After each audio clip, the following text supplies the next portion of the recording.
The entire board of directors at Juventus resigned last night, including the president, Andrea Agnelli, and the vice president. What a player this guy was in his day, Pavel Nedved, but has been linked with Juventus, closely associated with Juventus for so many years now. The board stepped down en masse, quotes, having considered the centrality and relevance of pending legal and accounting issues. It said in a reference to an ongoing police investigation. You have to remember, Juventus as a club have been here before. I noticed last night, Simon, and I think you've been in touch with Richard Keys this morning, Keys and Gray on BeIN Sport last night. One of the guests they had was the legend that is Alessandro Del Piero.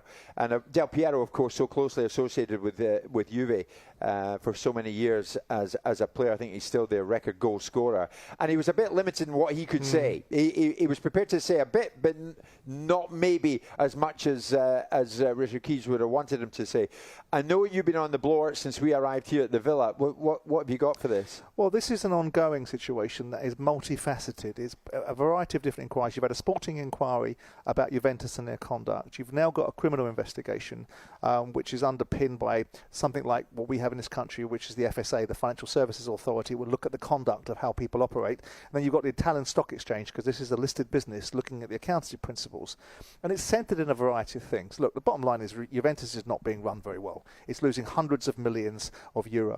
There are internal machinations going on between the Agnelli family. Agnelli himself, Andrea Agnelli, is somebody that's been at the front and centre of certain things in European football, whether it's being involved with the ECA or being slightly treacherous with Ceferin and the European Super League and his ideals there. Look, they've been doing certain things, or they've been alleged to do certain things about the accountancy principles behind how they've paid players and deferred wages during COVID.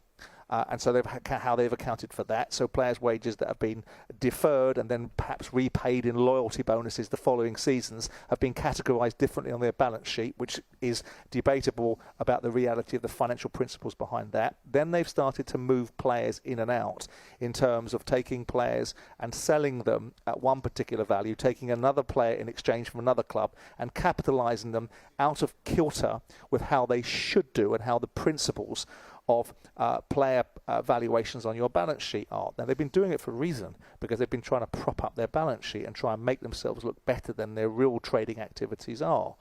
Now, the arguments have been, for example, you've got a kid in your academy and he's not on your balance sheet as having any value. You decide he's got a £10 million value. You take a player from another club that's got a £10 million value and you put him on your balance sheet, and all of a sudden you've booked a certain profit. Right. Now, it's cute, and it's probably not in keeping with the principles of the underlying aspirations for how financial accountancy in football should happen.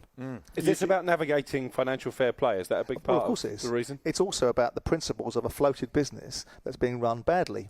I don't think Andrea Agnelli is particularly a great businessman, and I think the majority shareholding in Juventus, which is Exor, is the people that own Fiat and are invested in Chrysler, and they're grown-up businesses, and I think they stuck Andrea into Juventus to keep him out of the way. What we do know, making a bit of a Horlicks there. And the very same Agnelli and Juventus were one of the early instigators of the European Super League. Is this the final nail in the coffin for the European Super League in its current guise? Well, in its current guise of having no meritocracy attached to it, that was done back 2 years ago.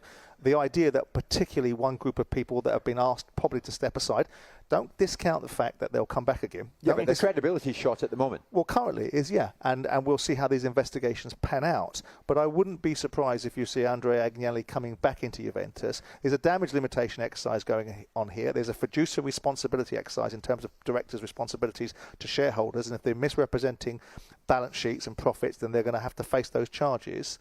But the bottom line right now is Juventus are not looking at a particularly effective football club on any front. On the financial landscape, on the losses, on the trading activity that everybody thinks the Ronaldo deal they did was an absolute poor deal, full stop. So you look at it and say, whilst it's not great news, Juventus will reposition themselves.